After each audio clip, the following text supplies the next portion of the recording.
Para po sa mga followers kong mahal na lagi nakatambay sa atin, kung gusto nyo mabilis dumami followers nyo, gawin nyo po ito, napaka-effective po nito at napakabilis na paraan. Pag ginawa nyo po ito, sigurado pong biglang lago yung followers nyo. Grabe, biglang dami views nyo, biglang dami followers nyo. Kasi alam nyo mga kaibigan, hindi tayo sakim mga kaibigan. Diba, i-share natin lahat ng technique, diskarte para sa mahal natin mga followers na nagsisimula. Kasi dati mga kaibigan, ganyan din ako. Napakahirap pag walang tumutulong sa atin, walang nagtuturo, sobrang hirap po talaga. Pero kapag sinare ko po yung idea na to, sana po mga kaibigan, paki-share nyo to yung video natin. Ayan, paki-share nyo, paki-follow nyo po ako sa aking page. Kahit hindi na, okay lang din. O subscribe ka na lang sa YouTube channel ko para marami pa tayong matulungan na mga baguhan. Kasi alam nyo mga kaibigan, subukan na to. Grabe, napaka-organic po talaga. Ano po ba yon? Alam nyo mga kaibigan, na bago tayo dumiretso sa sasabihin ko, kung gaano siya ka-organic, ginawa na to ng maraming content creator na nagsimula lang din kailan lang. Alam nyo ba mga kaibigan, napakabilis lumaki ng followers nila. Grabe mga kaibigan, meron nga ako nakita na pangalan nito, basta hindi ko makalimutan ko yung pangalan niya. Nagkakilala kami last 2 months. Pero ngayon mga kaibigan, ng followers ni ate ay nasa mahigit 1 million na. Sa totoo lang, nagpa-promote pa nga siya sa akin noon Nung nagsisimula pa lang siya, nasa 10,000 followers lang siya Pero ngayon, sobrang laki na ng followers niya kasi magaling siya, matalino siya. Isang bagay na akala mong mahirap gawin pero madali lang pala. Ano yon? Bawat malalaking content creator kung kaya mo naman magpa-star sa mga bahay nila, kada reels video nila, yung mga malalaki nga sa 500,000 patas followers o 700,000, 1 million, ayan, pa-stars ka na sa kanila. Kahit hindi na mapansin na malaking content creator yan ng mahalaga, nakakahakot ka ng followers sa kanila. Meron akong laging piniflex sa bahay ko mga kaibigan, nag-iiwan lang ng bakas doon, stars. Minsan nga 10 stars lang ang dumidikit, 2,000 followers, 5,000 followers, nang hindi mo namamalayan. Lalo na kung profile ang gamit mo, mas okay pa nga yun diba? Maraming nga invited sa bonus sa profile, maraming tools yan Kadalasan mas mabibigyan pa nga ng pagkakataon yun kaysa sa mga page Ang ganda ng profile yun, grabe. Kung gagawin mo yung mga kaibigan, mabilis po nga angat yung followers nyo. Maniwala kayo sa akin. Mabilis sa angat nyo yan, kada video ng mga malalaking content creator, sikat, kilala. Hindi ko naman sinasabi yung tulad ko, pero parang gano'n na nga yun. Pero kahit hindi mo gawin sa akin, kahit sa iba na lang, baka sabihin mo, ano kita na magpailaw sa bahay ko, kahit hindi na, share ko na lang sa'yo. Bakit? Shortcut kasi mga kaibigan. Pero mo, grabe, subukan ko i-edit mamaya, upload ko rito sa screen dito, yung mga dumikit na followers sa mga nag-iwan ng baka sa bahay natin. Nagpa-stars, napaka-legit, sobra.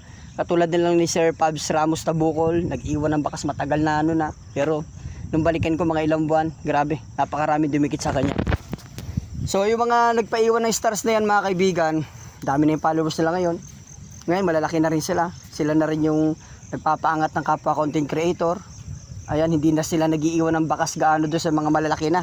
Kasi malaki na siya Meron na siyang organic viewers, organic followers na manonood ng video niya. Nasa kapalaran na lang niya, nasa kamay na lang niya yung pagbabiral ng video niya. Depende sa talento mo kasi alam mo naman sa isang video lang posible kang makilala, sumikat dahil sa isang video lang. Ganun yung katindi mga kaibigan, nasa kamay mo yan. At hindi lang yon, kung nagpapa-stars ka, pasukan ka ng mga followers, pwede ka rin magpa-Gcash tulad ng ginawa ng marami. Halimbawa, lagi sa dulo ng video mo na merong Gcash kang ibibigay para sa mga solid followers na mapipili mo sa baba. Kasi hindi mo naman lahat mabibigyan yan tapatan di ba? Tapatan yun, hindi mo lahat mabibigyan. Pero dapat pagsikapan mo yan. Kung talagang gusto mong ng shortcut, gusto mo ng mabilis. Di ba? Bakit sasabihin mo, bakit ko gagawin yan? Halip nakikita ako, malulugi ako. Sa totoo lang mga kaibigan, lahat ng tagumpay, may kaakibat na sakripisyo yan. Tignan nyo itong gulayan ko mga kaibigan. Sobrang laking pera na ubos ko na rito, nasa kulang 100,000. Pero dahil alam ko yung posibleng kitain ko rito pag-ani ko, hindi ako nang hinayang mga kaibigan. Di ba? Todo lang, gastos lang, trabaho lang. Nakaka-stress, nakakapagod, nakakapuyat. Ganun talaga sa buhay. Di ba?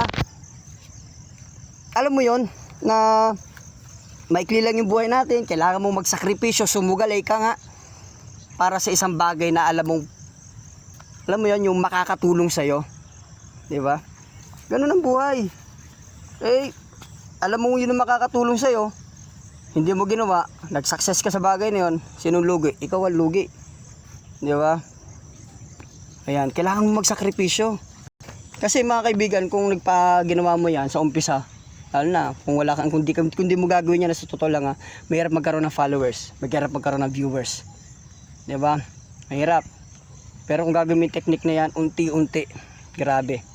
Mabilis siyang pag-angat ng followers mo. Subok ko na yan. Eh yung mga bago-bago na lang ngayon na lang yan eh. Sa totoo lang, ako mismo nung nakaranas yan, yung ginawa ko yan mga kaibigan, sa loob ng isang araw nga lang. Pa-Gcash stars ako, ginawa ko yan, sa nakripisyo ko, kahit nakita ko lang sa isang araw, magkano lang. 500 pesos, pamibigay ko pa sa iba yung pera ko. Di ba? Tatalo pa kami ng asawa ko. Oh. Subok ko eh. Di ba? Pero kamusta naman?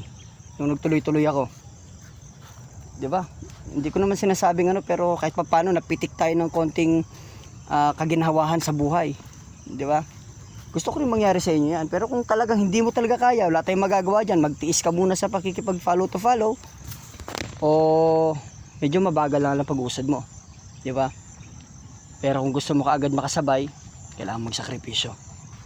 Di ba? Marami nga tayong kaibigan sa ibang bansa pupunta eh. Kahit ayaw nila eh. Di ba? Kasi alam nila yung pakinabang nun sa kanila, sa pamilya nila. Di ba? Sa future nila. Ganun ang buhay. Di ba? So, sana kung nagustuhan mo itong video na ito, pakishare mo, pakifollow mo naman ako, at tawag nito, pakifollow mo ako, at pakisubscribe mo naman ako. Ganito lang ako magsalita, mukhang mayabang lang pero mahal ko kayo. Hindi ako mag-tutorial mga kaibigan kung aawain ko kayo, di ba? So nagpapaangat nga tayo lagi ng bahay, diba? So, ganda, di ba? Isip mo mabuti. So salamat hanggang sa nakarating sa dulo ng video ito. Thank you. Abangan nyo pa mamaya yung iba kong napakahalagang impormasyon. Ito muna ako sa bukid. Yung kayo na bakas dyan. Pag may tiyaga, may nilaga. Shoutout ka naman dyan. Uy.